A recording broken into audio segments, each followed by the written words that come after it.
हम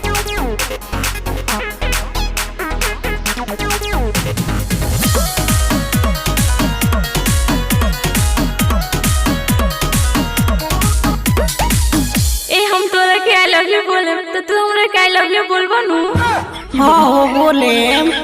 अच्छा ठीक बा, आई लव यू। अब तू हमरा के बोला। हमरा के भाग बुड़बक, हमरा के ना I love you too too बोला।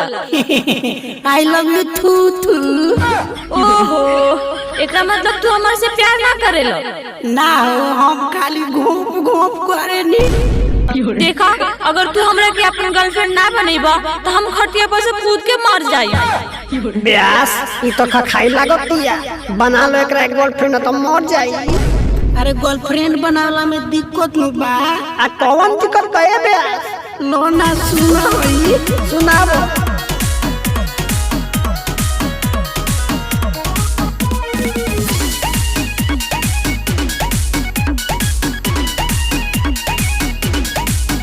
कौनो लड़की के दिल मत दी हो, जानी दिल के दर्द ली हो, दिल के दर्द ली हो। कौनो लड़की के दिल मत दी हो, जानी दिल के दर्द ली हो। धोखा देवे वाली स्मारक हो, खइला पियल सवारत गर्लफ्रेंड रखल हानिकारक। खइला पियल सवारत गर्लफ्रेंड रखल हानिकारक। गर्लफ्रेंड रखल हानिकारक। गर्लफ्रेंड रखल हानिकारक। के प्यार बदल जाई, छोड़ के तन्हाई चल जाई।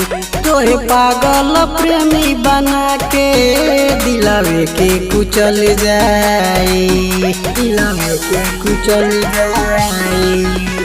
के प्यार बदल जाई, छोड़ के तन्हाई चल जाई। तोहे पागल प्रेमी बना के दिलवे के कुचल जाई। मिट्टी न दर्द ऐसन तमारक। खइला पियल सवारत गर्लफ्रेंड रखल हानिकारक। खइला पियल सवारत गर्लफ्रेंड रखल हानिकारक। गर्लफ्रेंड रखल हानिकारक।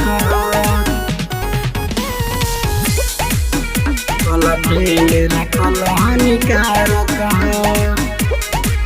नरम दिलवा के तोड़ देबू, मुँह हमरा से मोड़ लेबू।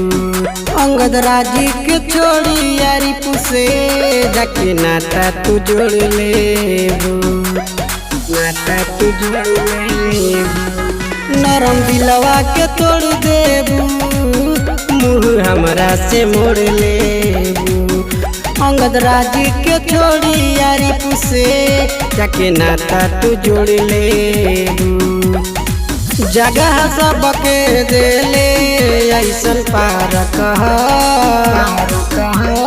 खइला पियल सवारत गर्लफ्रेंड रखल हानिकारक।